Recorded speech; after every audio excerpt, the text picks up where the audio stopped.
Bien, ben les 2 minutes habituelles sont passées. Et donc, j'entre dans le vif du sujet.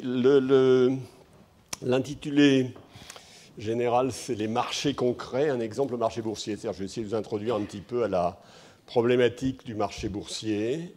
Et je poursuivrai la fois suivante. C'est-à-dire, je suis un peu en retard sur mon programme, puisque la fois suivante, j'étais censé passer un petit peu à autre chose. Mais je reviens un tout petit peu en arrière sans refaire un résumé de ce que j'avais dit les fois précédentes, bien entendu, mais je vous avais invité à une promenade assez...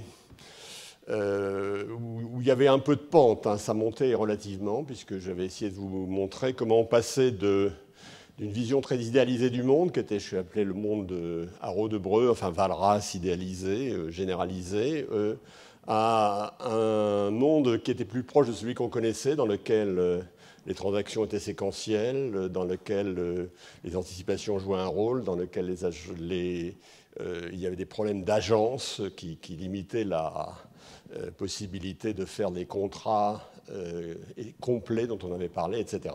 Donc on avait fait un petit peu cette promenade, c'était un petit peu abstrait, et je vous avais dit, on passait du jardin à la française, qui était le monde de Haro de Breu, au jardin à l'anglaise, qui était le monde des marchés séquentiels avec anticipation rationnelle, et que peu à peu, on allait sortir du jardin.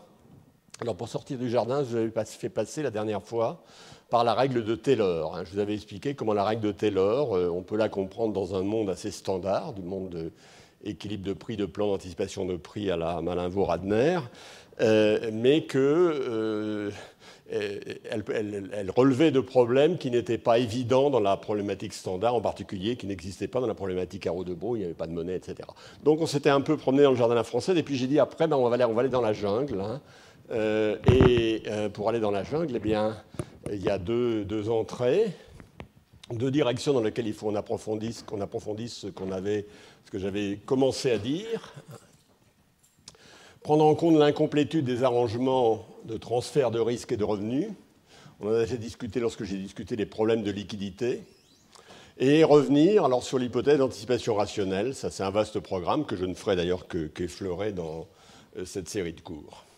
Mais avant d'aller plus loin, et ça, ce sont des directions évidemment que je garde à l'esprit, on va venir à l'étude d'un certain nombre de marchés concrets, pour voir un petit peu comment ils se situent par rapport à notre vision très idéalisée des marchés du monde canonique, hein, dont j'avais plaidé que c'était un point d'attache nécessaire à la compréhension, dont j'avais dit que c'était souvent utilisé comme une apologie de leur mérite plutôt que comme un camp de base de leur analyse critique, comme je voudrais le faire ici. Alors, le marché dont on va parler aujourd'hui, c'est le marché boursier. Et je vais vous raconter toute une série d'histoires sur le marché boursier. Ce que j'en dirai à nouveau sera complété par ce qu'on dira dans le séminaire qui suit André Orléans, donc qui est ici et donc qui va me succéder dans une petite heure. Et je vous montrerai que le marché boursier, c'est un objet finalement très compliqué à comprendre. Et je ferai une première promenade, une première exploration. J'espère que ce ne sera pas trop pentu, mais il y aura quand même pas mal de paysages dans lesquels on se promènera. Alors là, avant de parler du marché boursier, le marché boursier, ça concerne fondamentalement un objet qui s'appelle l'entreprise, qui est un objet évidemment tout à fait concret. Et donc là, je voudrais faire une petite introduction sur l'entreprise comme objet historique. Comment elle s'est construite. Je suis d'ailleurs pas, je sors tout à fait de mes domaines de compétences, mais je peux quand même vous raconter 2-3 petites histoires pour introduire à cette idée. Et on peut partir, par exemple, aller à Londres, se retrouver à Londres en 1687, au bord de la Tamise, pas très loin de la rue qui s'appellera ou qui s'appelait déjà à l'époque Lombard Street, qui est associée avec la politique monétaire, comme j'y ai fait allusion dans les séances qui précèdent. Et en 1887, il y a le Lloyd Coffee House, c'est un café qui est tenu par un monsieur qui s'appelle Lloyd, où se rencontrent un certain nombre de gens. Et ces gens ne sont pas n'importe qui, ce sont soit des gens qui ont des bateaux, qui sont engagés dans des expéditions maritimes, soit des gens qui ont de l'argent et qui sont prêts à financer ou à participer à ces expéditions d'une manière ou d'une autre. Il y a un tableau, il y a beaucoup de bière qui coule, il y a un tableau et on écrit le nom d'une expédition et en dessous, il y a des gens qui donnent leur nom pour proposer ce qui est du type d'un contrat d'assurance, pas nécessairement un contrat de participation, ce n'est pas les propriétaires des navires, etc. Et puis, en dessous, il y a les gens qui écrivent en dessous, ça s'appelle underwriters. Et donc, il y a toute une liste de gens qui sont associés à l'expédition. Alors, un siècle plus tard, à peu près, vers 1770, dans le même café se créera, enfin je crois qu'il existait toujours, je ne suis plus tout à fait sûr, mais se créera la Lloyd's Company. La Lloyd's Company va regrouper un certain nombre de gens qui amenaient au départ une certaine somme d'argent, je crois qu'elle était assez faible d'ailleurs, ça devait être 100 livres, et qui créent une compagnie qui était une compagnie d'assurance. Qui donc assurait un grand nombre de choses, qui a eu une pérennité que vous connaissez. Et les gens qui étaient c'était donc dans le droit fil de l'histoire dont je suis parti. La Lloyd's Company, qui était associée donc aux names, les noms, les gens qui ont créé cette compagnie. Et alors, si je parle de la Lloyd's Company, c'était une compagnie d'assurance, ce n'est pas vraiment une entreprise. Malgré tout, il y a des choses qui se sont créées qui étaient parallèles entre la montée des compagnies d'assurance et la montée des entreprises. Dans la Lloyd's Company, il y avait des gens qui sont garants, enfin qui se portent, qui mettent leur argent dans l'affaire. De même que quand vous financez une expédition et que vous êtes cette fois le propriétaire du bateau, il vous faut de l'argent, donc vous avez à financer les choses. Et donc il y aura toute une série, la Lloyd's Company, ça ira vers le type compagnie d'assurance, mais il y a deux types de pratiques qui se dégageront entre les compagnies d'assurance et les entreprises standards. La première, c'est celle de liquidité, c'est-à-dire que quand vous avez un titre, par exemple un titre d'assurance pour le bateau, ou que vous avez un titre de propriété sur une entreprise, si le voyage durait, dans le cas du titre d'assurance sur le bateau, si le voyage durait très longtemps, éventuellement, à un certain moment, vous aviez besoin d'argent, et donc vous étiez gêné. Donc, alors à ce moment-là, on a inventé la liquidité, c'est-à-dire qu'on a inventé l'idée que l'on pouvait échanger les titres et que l'on pouvait peu à peu créer un marché pour ces titres. Et donc ça, c'est les idées qui nous conduisent vers l'idée de bourse, où le droit de propriété des entreprises est échangeable dans une bourse. Il peut être liquidé à tout moment si les choses se passent normalement, etc. Donc il y a la première idée de liquidité. Il y a la deuxième idée, alors qui cette fois, dans le cas de la compagnie Lloyd, n'est intervenu, d'ailleurs je crois que maintenant il doit être à responsabilité limitée, mais je ne sais pas exactement. Il y a l'idée de responsabilité limitée. Les names de la Lloyd, ils sont responsables sur leurs biens. Ils n'ont pas de responsabilité limitée. Si ça se casse la figure, on leur prend leur argent. On leur prend leurs biens, on leur prend leur propriété. Vous vous rappelez que Pierre Séry-Hawker nous a raconté la dernière fois comment, après la faillite d'une banque française dans les années 1880, l'État français qui avait sauvé cette banque a continué plus de 20 ans après à empêcher les veuves des actionnaires qui avaient été sauvés d'entrer dans des transactions d'achat de maison ou des choses comme ça. Donc il n'y avait pas de responsabilité limitée. Donc la grande innovation qui est associée à l'idée de l'entreprise moderne, c'est qu'il y a responsabilité limitée. C'est-à-dire les actionnaires ne sont responsables qu'à la hauteur des fonds qu'ils ont engagés dans l'entreprise. Ils ne sont pas responsables sur leur denier. Alors, tout ça, c'est simplement pour raconter une histoire, parce que je commençais peut-être par une descente. J'espère que la descente est agréable, mais c'est pour dire que ça nous amène à l'idée de la forme moderne de ce qu'est l'entreprise, l'entreprise capitaliste. Alors, qu'est-ce que c'est l'entreprise ? C'est la forme juridique, l'actionnaire, il est propriétaire. Le fait que vous ayez une action, c'est un droit de propriété sur l'entreprise. Deuxièmement, il est ce qu'on appelle créancier résiduel. C'est-à-dire, s'il y a des ennuis, on rembourse d'abord les autres créanciers, on le rembourse, lui, le dernier. Hein. Il obtient ce qui reste une fois qu'on a remboursé les autres créanciers. Donc il est le dernier sur la liste d'attente. Mais on ne prend pas ses propres biens. Il n'est pas responsable. À nouveau, il n'a pas une responsabilité illimitée. Alors, comme il est propriétaire, il a en principe le contrôle formel de l'entreprise, hein, hors de procédure de liquidation, auquel cas elle est transférée à un juge ou à quelqu'un extérieur à l'entreprise. Hein. Et puis, dernier point, les actions sont échangeables. Elles sont échangeables dans un cadre qui s'appelle d'un marché, qui est le marché boursier, hein, que vous connaissez. Alors maintenant, vous voyez bien donc que le financement de l'entreprise est assuré d'un côté par les entrepreneurs, par les actionnaires, pardon, et de l'autre par des gens extérieurs à l'entreprise qui ont des contrats de type dette. Je vous avais mentionné la fois dernière, quand on avait discuté un petit peu des ratios, hein, le ratio dette sur actionnariat, pour les entreprises, c'est entre 3 contre 1 et 1 contre 1, du moins si j'en crois les chiffres qui me paraissent plausibles, que j'avais puisés à de bonnes sources. Alors, je vais vous... On ne peut pas aller trop vite, on peut aller doucement. Donc voilà l'entreprise. Alors maintenant, on va voir qu'est-ce qu'est l'entreprise comme objet théorique, mais dans un monde, dans le monde du jardin, non pas à la française, mais où on va commencer par le jardin un peu à la française, mais enfin le jardin à l'anglaise, hein, le monde de contrats complets ou essentiellement complets. Eh bien, dans le cadre simplifié, qu'est-ce que c'est qu'une entreprise ?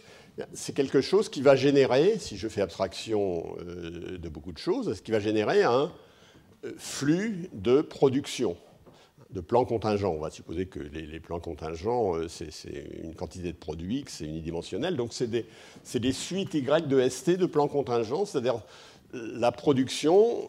là, je suppose que la production est conditionnelle à un certain nombre d'états de nature, hein, et je peux écrire, selon les états de la nature, quelle est la quantité de production que l'entreprise obtient. Je fais abstraction relativement des inputs, on peut compliquer évidemment le modèle, mais ça, fondamentalement, c'est-à-dire que l'entreprise, c'est quelque chose qui va générer de la liquidité, des produits, hein, pour son propriétaire. Alors, qu'est-ce que c'est que la valeur de l'entreprise dans ce monde ? Monde très simple, eh bien, si on a un système de prix complet, c'est-à-dire un système qui valorise les produits dans tous les états du monde à toutes les périodes, hein, s'il y a le marché complet d'Arreau-de-Breu, ou le marché essentiellement complet qui est un peu équivalent, dont j'avais esquissé la description, eh bien, la valeur, c'est sigma de P de ST. P de ST, c'est le prix que j'obtiens aujourd'hui pour donner une unité de produit sous l'état de la nature, à la période T, quand l'état de la nature est ST, hein, multiplié par Y de ST, puisque j'ai dit que ma production était unidimensionnelle, mais au point d'abstraction où j'en suis, je pourrais la mettre tout à fait multidimensionnelle. Et il doit y avoir des contreparties à cette valeur. C'est la valeur de l'entreprise, c'est donc ce que je pourrais obtenir en vendant tout ce que l'entreprise va produire dans le futur, conditionnellement à tous les états de nature, dès lors que j'ai un système de prix complet. Bien, quelle est la valeur de ces contreparties ? Il y a des contreparties à cette valeur. Une contrepartie, c'est évidemment ce qui va au propriétaire de l'entreprise. Mais il se peut aussi que l'entreprise ait des relations avec le reste du monde, par exemple qu'elle ait une dette.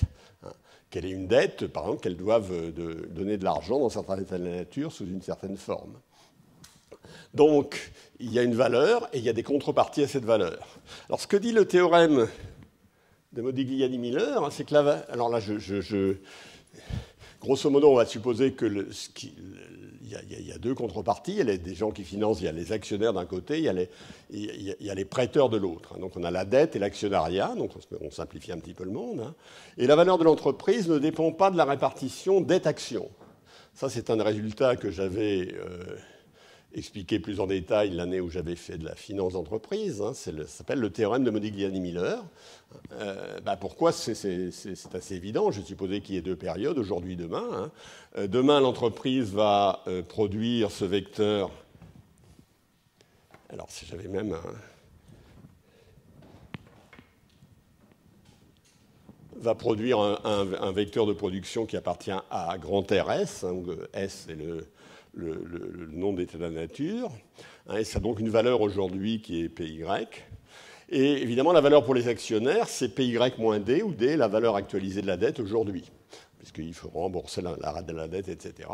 Donc, qu'est-ce qu'est la valeur de l'entreprise? Bien, c'est ce que je disais tout à l'heure, hein, c'est la dette plus la valeur des actions, donc c'est PY, c'est toujours PY, quelle que soit la quantité de dette qui est émise.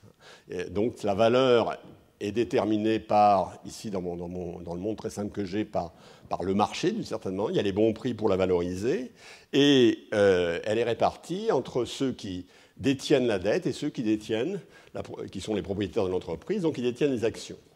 Alors dans ce monde simple, il se passe beaucoup de choses qui sont agréables, mais qui ne sont pas vraies dans le monde réel, mais qui sont quand même intéressantes à comprendre. Alors d'abord, premièrement, la valeur des actions, tout le problème que je vais poser, de savoir comment évolue la valeur des actions, qui est le sujet d'aujourd'hui, il est extrêmement simple. La valeur des actions, elle se constate sur les marchés d'aujourd'hui, pour lesquels il y a des prix qui sont affichés de tous les états de la nature.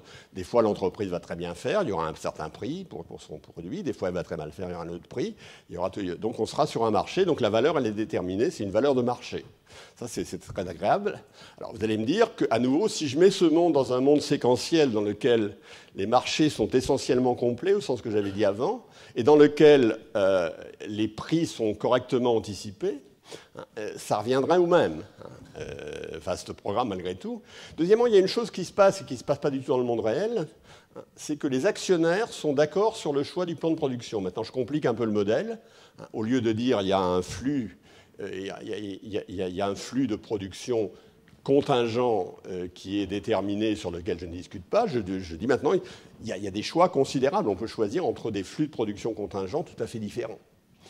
Eh bien, dans ce monde, les actionnaires sont d'accord sur le fait qu'il faut maximiser la valeur de l'entreprise. Il n'y a pas de désaccord entre les actionnaires. Donc ça, c'est le monde de référence, c'est le monde de Modigliani-Miller. Alors pourquoi le monde n'est pas comme ça? Il y a beaucoup de raisons, évidemment. À nouveau, je reviens dans mes leitmotifs. Il y a les raisons que les marchés ne sont pas essentiellement complets au sens de la théorie. Deuxièmement, que les anticipations ne sont pas rationnelles. Troisièmement, que les gens sont peut-être plus irrationnels qu'ils ne le sont dans ce modèle, mais ici, ce n'est pas un vrai problème. Oui, je l'ai déjà, donc je l'ai un petit déjà dit. Donc, il n'y a pas de marché à terme et contingent. Il n'y a pas de valeur actionnariale objectivement évaluable. La valeur des actions, elle se fait bien sûr sur un marché, mais ce n'est absolument pas le marché de Modigliani-Miller. Et la dette n'a pas la même signification que dans Modigliani-Miller. Donc ce qui va se passer, c'est que le marché des actions est un marché au comptant qui va être fondé sur l'anticipation des résultats de l'entreprise. Les marchés ne sont pas essentiellement complets, j'ai déjà dit. Évidemment, dans le monde de l'entreprise réelle, on va perdre le fait que tous les actionnaires sont d'accord sur ce qu'il faut faire dans l'entreprise. Ils auront des bonnes raisons d'être en désaccord. Et pour trancher leur désaccord, en général, ils donnent le pouvoir à des managers qu'ils désignent par des processus majoritaires, etc. Alors, je vais juste montrer, faire quelque chose de très simple, qui illustre plutôt ce que j'ai dit sur les problèmes de l'agence. J'ai dit qu'il y a des problèmes d'agence, c'est-à-dire les contrats dans le monde réel ne sont pas les contrats du monde d'Arnaud-Debreu. Alors, je vais prendre le cas très simple. En quoi le contrat de dette standard que l'on observe partout est-il un contrat incomplet au sens de ma théorie générale? Pour ça, on va prendre le cas, on va prendre un entrepreneur individuel, mais je pourrais tout à fait prendre, comme tout à l'heure, une entreprise possédée par ses actionnaires. Donc, il doit s'endetter. Alors, quel contrat va-t-il faire avec ses prêteurs? Alors, il y a plusieurs raisons pour que le problème du contrat qu'il va engager avec ses prêteurs soit compliqué à considérer. Dans la littérature, il y a trois grandes catégories. Là, je vais regarder seulement la troisième. La première, c'est qu'il peut y avoir ce qu'on appelle de l'antisélection. C'est-à-dire qu'il y a des projets sur lesquels lui, il a de l'information et sur lesquels le reste du monde a moins d'informations. Donc, il y a asymétrie d'informations, à nouveau. Et la nature du contrat qu'il faut mettre en place pour résoudre ce problème d'asymétrie d'information est un problème dont j'ai parlé dans le passé, mais sur lequel je ne vais pas revenir. Mais c'est un problème qui peut être assez compliqué, évidemment, puisqu'il faut tenir compte du fait, si vous vous engagez et que vous n'avez pas d'informations, ben, vous allez tenir compte du fait que vous jouez avec quelqu'un qui a plus d'informations que vous et qui essaie de faire au mieux compte tenu d'informations qu'il a. Donc c'est toute une partie, toute une branche sur laquelle je ne vais rien dire. Deuxièmement, il n'y a pas d'aléa moral.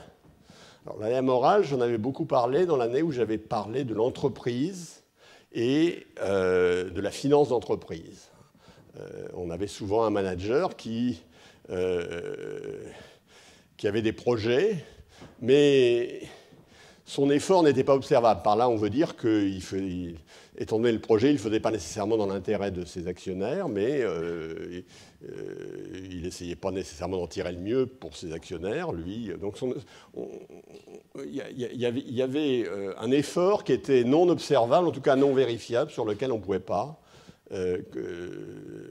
conditionner le contrat. Donc on avait des contrats qui, à nouveau, sont incomplets d'un mode différent. Alors là, qu'est-ce que serait ici? Imaginons qu'on n'ait pas du tout ça. Il n'y a pas d'antisélection, il n'y a pas d'aléa moral. Quel serait le bon contrat entre l'entrepreneur d'un côté et les gens qui veulent lui prêter de l'autre côté? Le contrat complet, c'est quoi? Vous allez faire l'investissement. L'investissement, je l'appelle grand I. Tout à l'heure, je vais mettre la notation. Et vous aurez des résultats qui seront aléatoires. Grand R de A. Vous faites l'investissement, vous aurez plus ou moins de bénéfices, R de A, qui vont dépendre de petit a, où petit a est un état de la nature, c'est un aléa. J'aurais pu l'appeler R de S pour être un peu conforme à mes notations habituelles. Alors, le contrat complet, c'est le cas où R de A est vérifiable et contractible. C'est-à-dire qu'il est observable d'abord. Deuxièmement, il est vérifiable, ce n'est pas la même chose, je l'ai dit un certain nombre de fois. Et donc, ça peut être un élément d'un contrat, dès lors qu'il est vérifiable, etc. Alors, qu'est-ce que serait le contrat? Bien, là, à ce moment-là, ce serait simplement un contrat de partage de risque entre le financeur et l'entrepreneur. Ce bénéfice, grand R de A, il est partagé entre le financier R de petit f et de A et l'entrepreneur R de petit e et de A. Selon quelles normes? Ça dépend de leur attitude vis-à-vis du risque. Si le financeur n'a pas beaucoup d'aversion au risque, beaucoup moins que l'entrepreneur, eh bien, il va assurer l'entrepreneur, sinon ça va être un peu différent. La nature du contrat dépend vraiment des caractéristiques, des comportements vis-à-vis du risque de chacune des parties. Donc ce sera un contrat de partage de risque assez standard. Maintenant, faisons simplement l'hypothèse que R n'est pas vérifiable. Il est éventuellement observable, mais ce qu'obtient l'entreprise, on ne peut pas le vérifier. C'est-à-dire on ne peut pas démontrer devant un tribunal qu'elle a fait, sans coût important, qu'elle a réellement obtenu ce résultat. Eh bien, quel est le contrat optimal de seconde baisse? C'est-à-dire qu'est-ce qu'on peut faire mieux comme contrat dès lors qu'on a cette contrainte? C'est très simple, parce que c'est le contrat de dette standard. Le contrat entre le financier et l'entrepreneur, c'est un contrat de dette, c'est-à-dire si le résultat est supérieur à 1 plus petit r, où petit r est le taux d'intérêt du contrat, multiplié par grand I, c'est le niveau de l'investissement, eh bien, ce qu'obtient le financier petit r de f et de a, à ce moment-là, c'est 1 plus r grand I. Donc il y a un taux d'intérêt fixe. Quand le résultat permet de rembourser l'emprunt avec ce taux d'intérêt fixe, il le fait. Point. Et il a intérêt à le faire parce que s'il ne peut pas le faire, alors à ce moment-là, il doit se déclarer en faillite. Il y a une procédure qui se met en place et à ce moment-là, on va donner au prêteur une partie de l'argent qu'on va trouver, R de A, peut-être pas complètement, moins quelque chose, et on ne va rien donner à l'entrepreneur. Donc il y aura une déclaration de faillite et une saisie. Ça, c'est le contrat optimal de seconde baisse lorsqu'on ne peut pas vérifier grand R. Et c'est le contrat de dette standard, mais naturellement, vous voyez bien que la dette n'est plus la variable contractuelle qu'elle est dans Modigliani-Miller. La relation entre dette et actionnaire n'est plus exactement la même. Elle se compliquerait encore si on mettait des éléments de réalisme plus grands que ce que j'ai fait. Voilà, donc ça c'est un petit peu en quelque sorte une introduction à ce que je veux faire. Le marché boursier, c'est un marché qui s'essaie à valoriser une entreprise, au sens un droit de propriété sur une entreprise tel qu'il est matérialisé par la détention d'une action. Ce droit de propriété par une entreprise, c'est à nouveau la manière dont il s'exerce. Dans le monde très simple que j'avais, c'était très facile. Dans le monde réel, c'est un peu plus compliqué.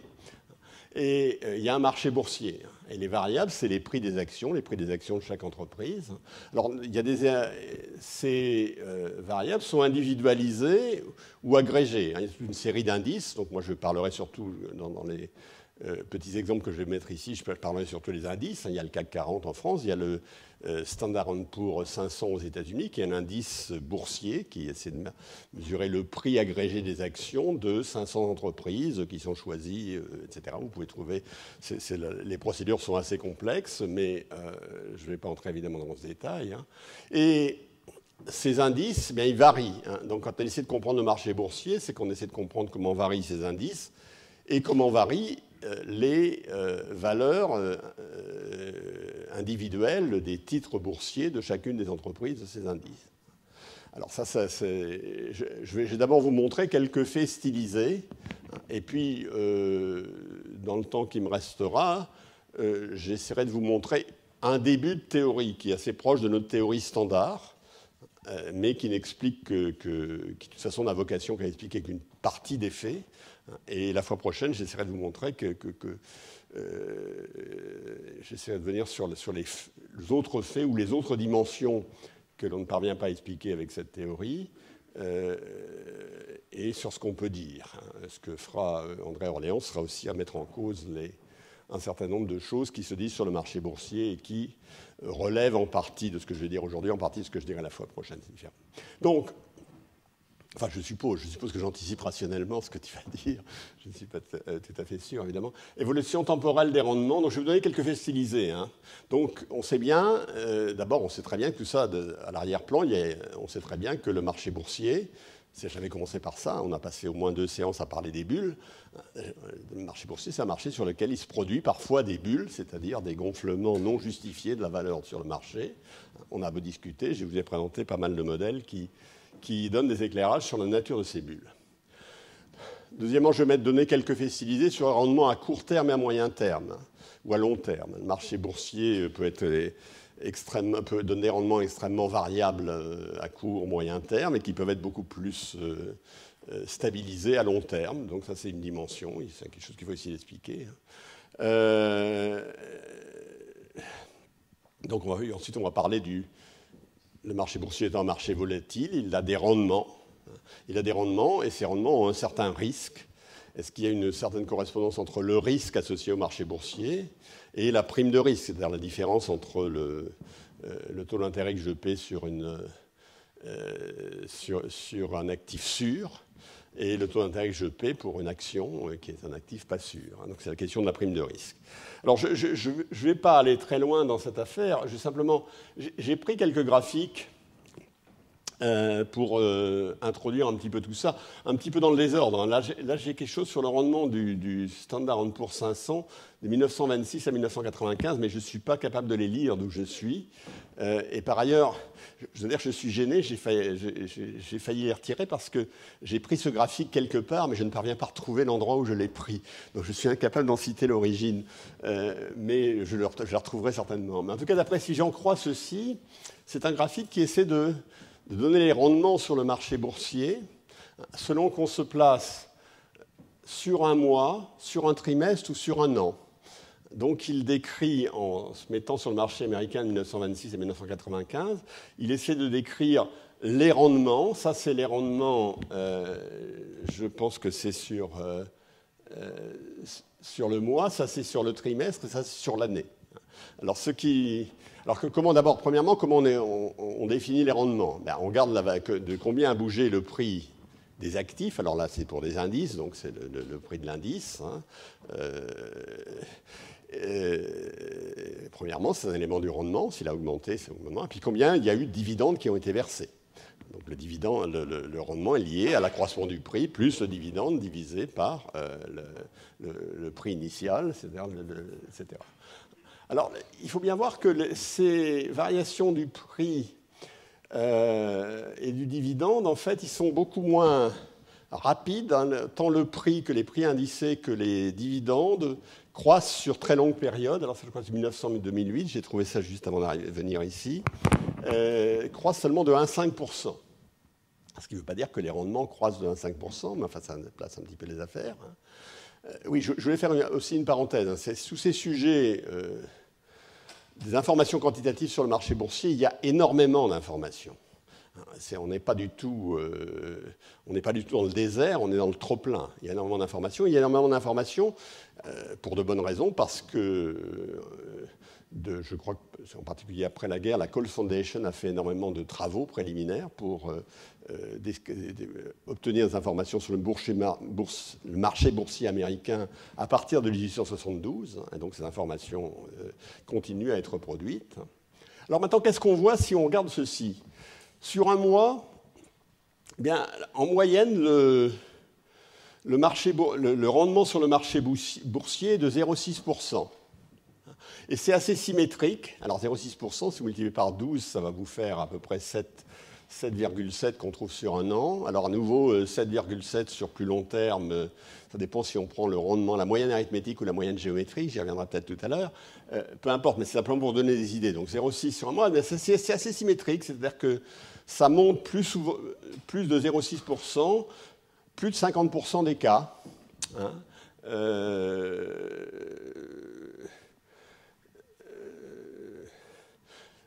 Si ça monte pendant un mois, la probabilité que ça monte 2 mois de suite est de l'ordre de 1/4. Hein.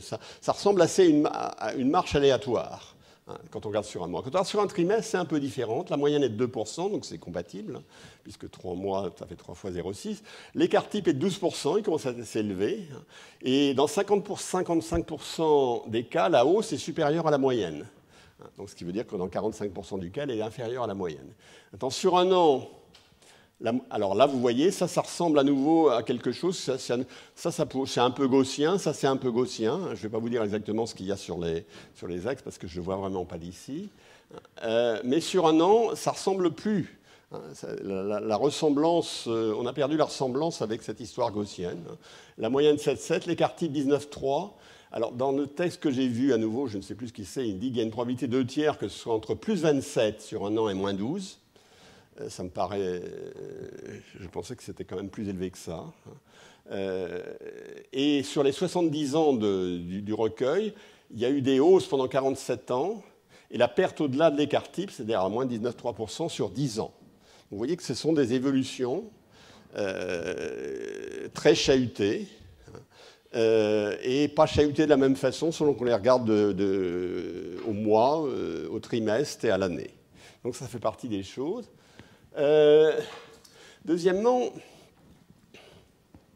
donc ça c'est un petit peu une vision, c'est une succession de coups de projecteur, hein, sur le mois, le trimestre, l'année, etc. Maintenant, je vais regarder les rendements sur longue période. Alors malheureusement, je n'arrive pas à le lire, et c'est un petit peu dommage parce que je voudrais bien le commenter, mais je ne vois pas très bien comment je peux faire. Alors, je crois que je vais m'asseoir et le lire ici, parce que je vais peut-être y arriver. Alors, si vous regardez, par exemple, j'espère que vous voyez bien la première... Est-ce que vous voyez bien la première colonne? Parce que moi, d'où je suis, je ne vois pas grand-chose, mais peut-être que vous voyez bien. En tout cas, dans la première colonne, vous verrez que de 1900 à 2008, la rentabilité réelle annuelle moyenne des actions aux États-Unis a été de 6%.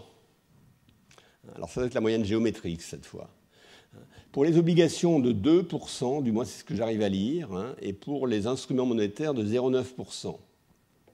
En France, pendant la même période, la rentabilité réelle annuelle moyenne des actions, alors calculée comme je l'ai dit tout à l'heure, hein, c'est des calculs assez complexes, a été de 3,2%, pour les obligations moins 0,2%, et en monétaire moins 2,9%. Donc si je prends la période 1950-1980, hein, en évitant d'entrer dans des zones trop troublées, alors pour les États-Unis, je vois la rentabilité annuelle moyenne des actions a été de 6,7%, alors que pour les obligations, elle a été de moins 1,7% sur cette période. Alors le rendement sur les obligations, il faut bien voir qu'il est assez volatile si on en juge par ces tableaux, et ça tient assez au fait que les taux d'intérêt sur les obligations sont déterminés au moment de leur lancement. Ils sont déterminés en général en général des taux d'intérêt nominaux. Ils sont très déterminés par le niveau de l'inflation au moment où on lance l'action. Et donc par l'hystérésis qu'il y a entre les niveaux d'inflation, par l'écart qu'il y a entre l'anticipation du taux d'inflation futur, qui, si on a des anticipations rationnelles, serait la bonne, et la réalité des anticipations antérieures, et l'hystérésis qu'il y a dans la fixation des taux d'intérêt. Donc ça, c'est un côté assez étrange. Alors pour la France, je ne suis pas sûr que j'arrive à lire, mais je pense que je lis 5,2 pour les actions, donc c'est moins que pour les États-Unis, et 2 pour les obligations. Donc c'est des rendements annuels moyens élevés. Élevés en quel sens? Ils sont élevés. Là, je reprends, ce n'est pas les mêmes données que celles qui sont ici. Donc, excusez-moi, je reviens. J'ai commenté la France et les États-Unis dans cette colonne-là et dans cette colonne-là. Il y avait évidemment beaucoup d'autres informations dans ce tableau, mais je ne suis pas... Je n'ai pas... Là, vous avez des choses, des comparaisons internationales sur la même période, entre le rendement des actions et le rendement des obligations. Vous voyez malgré tout que le rendement des obligations est inférieur au rendement des actions de façon très significative. Et grosso modo, si on prend les États-Unis de 1889 à 1978, à nouveau, le rendement réel des actions a été autour de 7%. À nouveau, ça dépend de la manière dont on le calcule exactement, etc.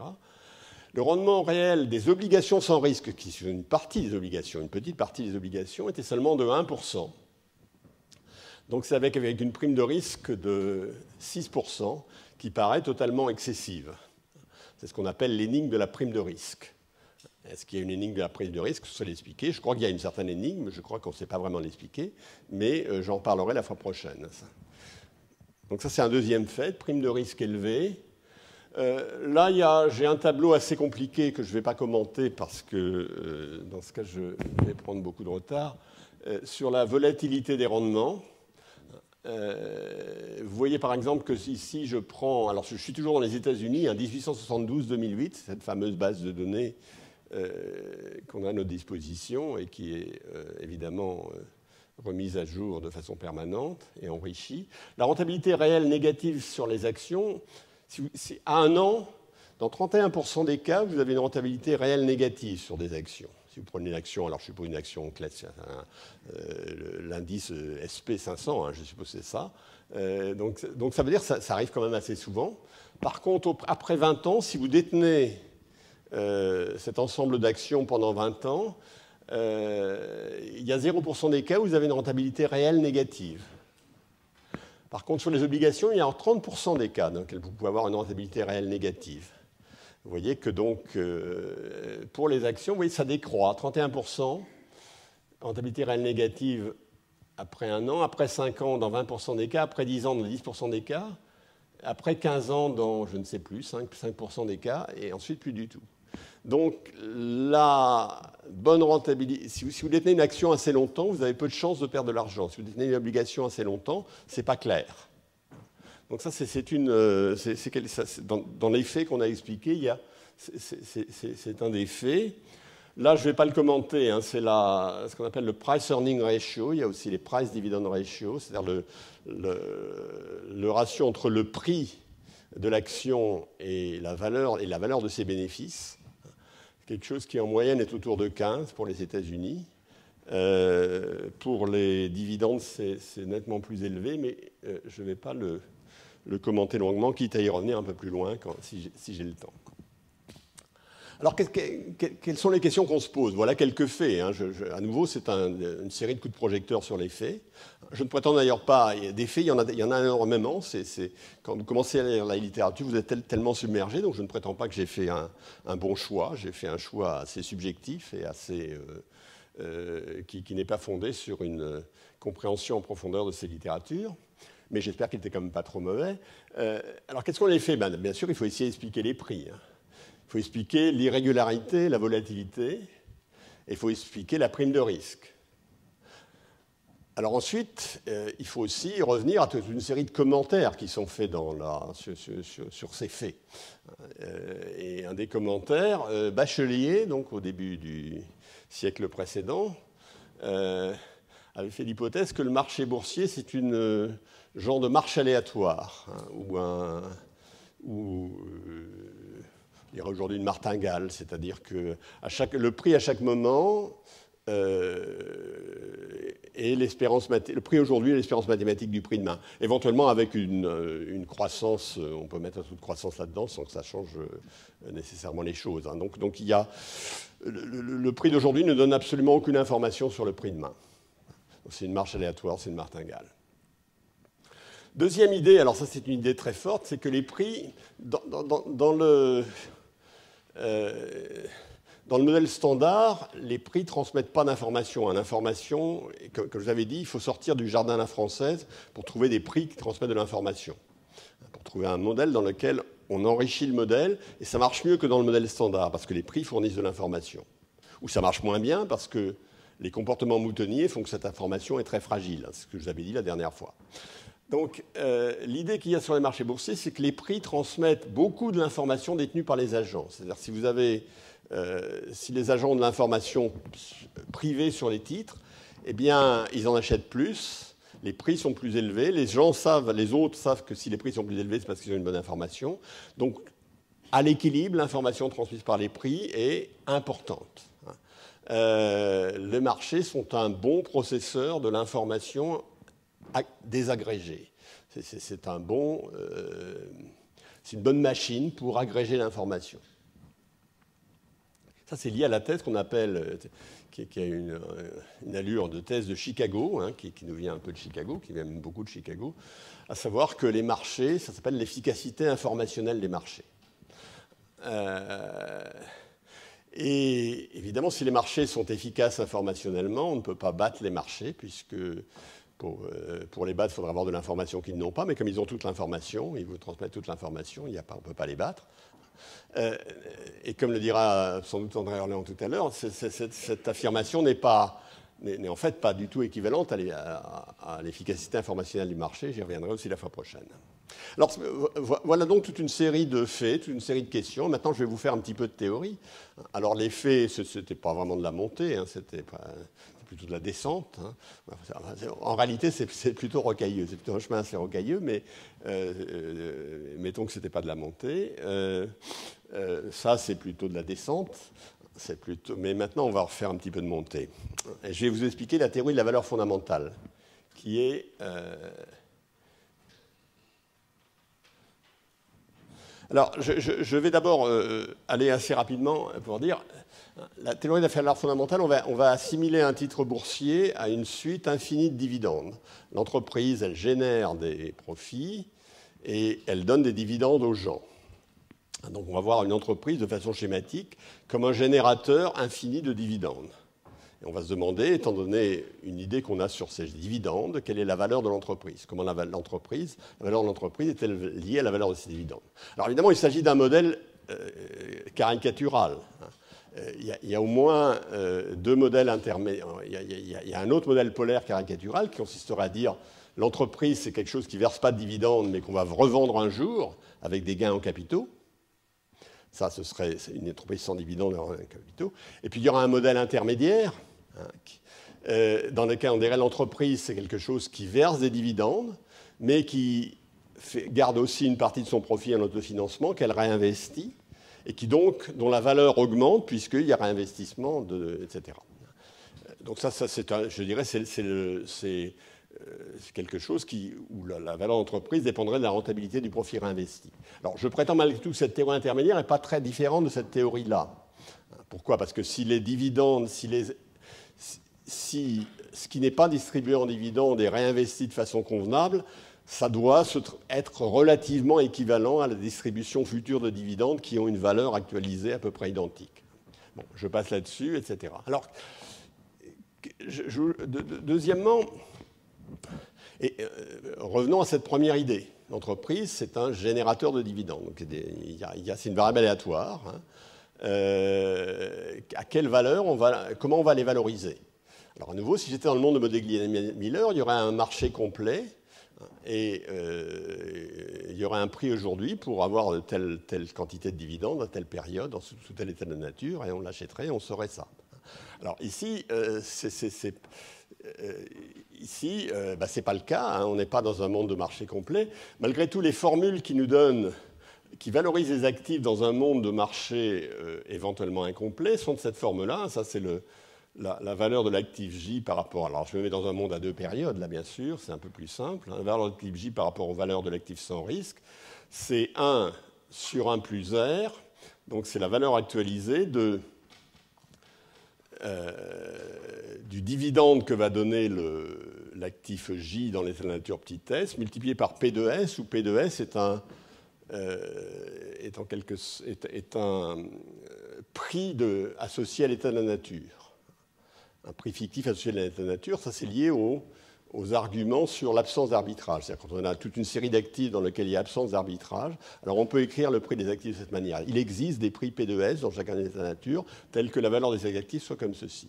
Et si on change un peu la formule, là on voit que la valeur de l'actif, c'est 1 sur 1 plus R, c'est-à-dire la valeur actualisée, des dividendes qu'il va donner, mais non pas avec la probabilité qu'ils arrivent, mais avec une probabilité risque neutre qui tient compte de l'aversion au risque des agents. Donc on fait comme on ferait dans le monde, on regarde l'espérance de la valeur des dividendes, mais on est un peu plus sophistiqué, on les calcule avec une probabilité risque neutre. Non, ceci pour vous dire que ce que je vais raconter avec quelque chose dans lequel il y aura neutralité au risque apparente est généralisable à un monde dans lequel il y a de l'aversion pour le risque, à condition de réinterpréter les résultats. Alors là, j'ai aussi les formules du CAPM, mais je vais passer dessus, qui dit que la prime de risque pour un actif, elle dépend essentiellement de la corrélation entre cet actif et ce qu'on appelle l'actif de marché. Non pas de son risque absolu, mais de son risque relatif par rapport au risque de marché. J'en reparlerai la fois prochaine lorsque je parlerai de la prime de risque. Alors maintenant, on va faire une théorie tout à fait naïve, puisque le début de la théorie naïve, c'est qu'on prend un horizon court, on n'explique pas les anticipations, mais on suppose qu'elles sont homogènes. Et puis on va faire du dividende certain. Je me dis, voilà, j'ai un actif, il va donner demain un dividende que je vais appeler dt plus 1, je regarde son prix à l'époque t, p de t ici. Le dividende, c'est dt plus 1. Quel est le prix de l'actif aujourd'hui? Eh bien, demain, je fais l'hypothèse que le prix anticipé de l'actif, c'est ce que j'appelle PE de t plus 1, tel que je l'anticipe à t. C'est le nombre qui est ici. Bien naturellement, la valeur du dividende, la valeur de l'actif, c'est P de t égale 1 sur 1 plus R, PE de t plus 1 c'est t, plus dt plus 1. Pourquoi? C'est exactement ce que je peux emprunter aujourd'hui pour acheter l'actif tel que je serais absolument... je serais capable de rembourser exactement demain. Parce que demain, je rembourserai le prix de l'actif plus le dividende. Ce que je peux emprunter aujourd'hui, c'est 1 plus R. C'est 1 sur 1 plus R, cette valeur-là. Donc le prix de mon actif, c'est donné par cette formule. C'est la valeur actualisée du prix demain plus le dividende demain. Alors évidemment, je peux poursuivre. Quel est le prix demain anticipé? Ça dépend du prix qui sera anticipé pour après-demain plus le dividende anticipé d'après-demain. Donc cette formule, je peux la répéter à chaque période. Je peux aussi l'appliquer dans le cas où les dividendes ne sont pas certains, mais aléatoires. Et la formule va être la même, sauf que à ce moment-là, si les dividendes sont aléatoires, j'aurai une espérance du dividende de la période de demain. Alors là, je suis soit neutre vis-à-vis du risque, je prends l'espérance, soit je prends les probabilités risque neutre, si je suis très sophistiqué et que j'ai une idée de ce que ça peut être. Et là, c'est pareil, donc là, je prends l'espérance, donc neutralité au risque. Alors évidemment, vous allez me dire, tout ça, on voit bien où ça va nous conduire. Ça va nous conduire à ce qu'on appelle la théorie de la valeur fondamentale. La théorie de la valeur fondamentale, donc là, j'ai répété, je fais en récurrence vers l'avant, P de T, ça c'est la formule de tout à l'heure, égale la valeur actualisée du prix demain plus le dividende. Le prix demain, c'est la valeur actualisée du prix après-demain plus le dividende après-demain. Et puis si je vais de proche en proche, je vois que le prix P de T, c'est la valeur actualisée des dividendes pendant les périodes jusqu'à la période grand T, plus le prix que j'aurai à la période, T plus S. Je ne suis pas sûr que j'ai mis un grand... Oui, c'est ça, ça doit être juste, tel que c'est écrit. Plus le prix... Donc je fais cette récurrence jusqu'à la période T plus grand S. Eh bien, évidemment, le prix de la période T plus grand S plus le dividende de la période T plus grand S je vais les actualiser par 1 sur 1 plus R à la puissance t plus grand S. Et si S est grand et que ce prix croît moins vite que 1 plus R puissance grand S, le second terme tend vers 0. Et avec un peu de chance, la somme infinie que j'ai ici, la limite de la somme finie, qui est donc la somme de t égale 1, t plus 1 à l'infini de 1 sur 1 plus R grand t moins t d de t, c'est la valeur fondamentale, c'est la valeur actualisée des dividendes futurs. C'est la valeur des dividendes futurs, étant donné que si j'ai un dividende dans grand T période, eh bien sa valeur actualisée, sa valeur aujourd'hui, c'est l'idée standard, c'est 1 sur 1 plus R la puissance grand T, si c'est dans T grand T période. Je fais la somme, c'est donc la valeur. Si la firme, elle me donne ses dividendes jusqu'à l'infini, la valeur qu'elle a aujourd'hui, le prix qu'elle va avoir, ça va être ça. Et c'est d'ailleurs ce que je peux emprunter aujourd'hui sur la base des remboursements futurs, étant donné le taux d'intérêt sans risque petit r. Alors bien sûr, ce qu'on peut voir, c'est que ça, c'est aussi, si on veut, si maintenant je mets dans un monde, là j'ai fait l'hypothèse que tout le monde avait des anticipations homogènes et je les ai déroulées. Maintenant, je peux faire l'hypothèse, je suis dans un monde d'anticipation, de prévision parfaite. C'est-à-dire que les prix réalisés sont les prix anticipés. Bien, ce que je vais trouver, c'est exactement la même chose. Les prix, PE de T plus 1 à T, c'est P de T plus 1, le prix anticipé égale le prix réalisé. Eh bien, le prix réalisé, à chaque période, va être la somme, la valeur fondamentale qui est ici. La valeur fondamentale, c'est aussi l'équilibre de prévision parfaite. C'est-à-dire, si dans ce monde, j'étais un monde de prévision parfaite, les dividendes étaient certains, il y avait un taux d'intérêt sans risque. Donc, si prévision parfaite, ça veut dire que tout le monde a les mêmes prévisions, et si les prévisions se réalisent exactement, eh bien, je trouverai comme valeur ceci. Alors, j'ai aussi une solution avec bulle. C'est-à-dire que si au lieu de PT, je mets PT plus delta, si j'ajoute à la valeur de l'actif une bulle, et que cette bulle croît au taux petit r, eh bien, ces formules vont rester exactes. On a vu que les bulles, elles tenaient mal quand on allait à l'infini et quand on était en équilibre général. On a discuté très longuement de ça. Donc, dans ce monde d'équilibre partiel, j'accepterai cette solution avec bulle. Dans le monde d'équilibre général, je pense qu'elle ne tient pas.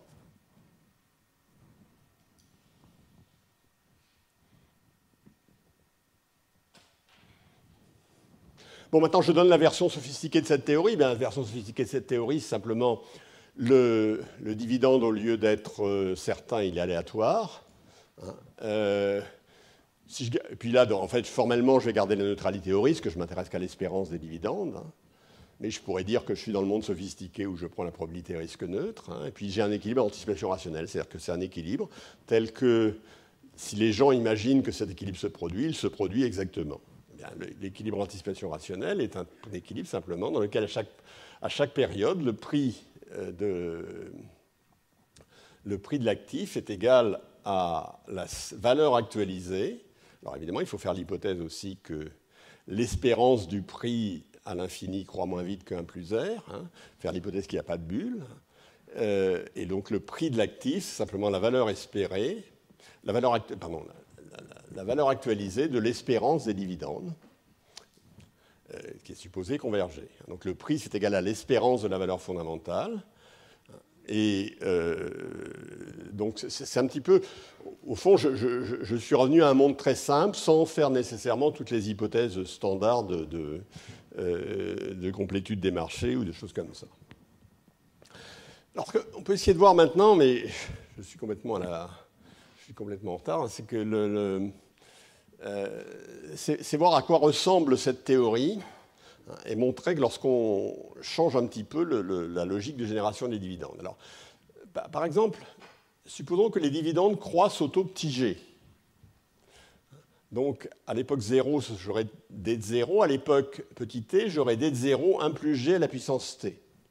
Quelle va être la valeur à l'époque 0 de mon actif? Ça va être d de 0, la somme de 1 jusqu'à l'infini de 1 plus g sur 1 plus r à la puissance t. Et donc, ça va faire en fait 1 plus g d de t sur r moins g. Grosso modo, la valeur, le prix de l'actif va croître au même taux que le dividende.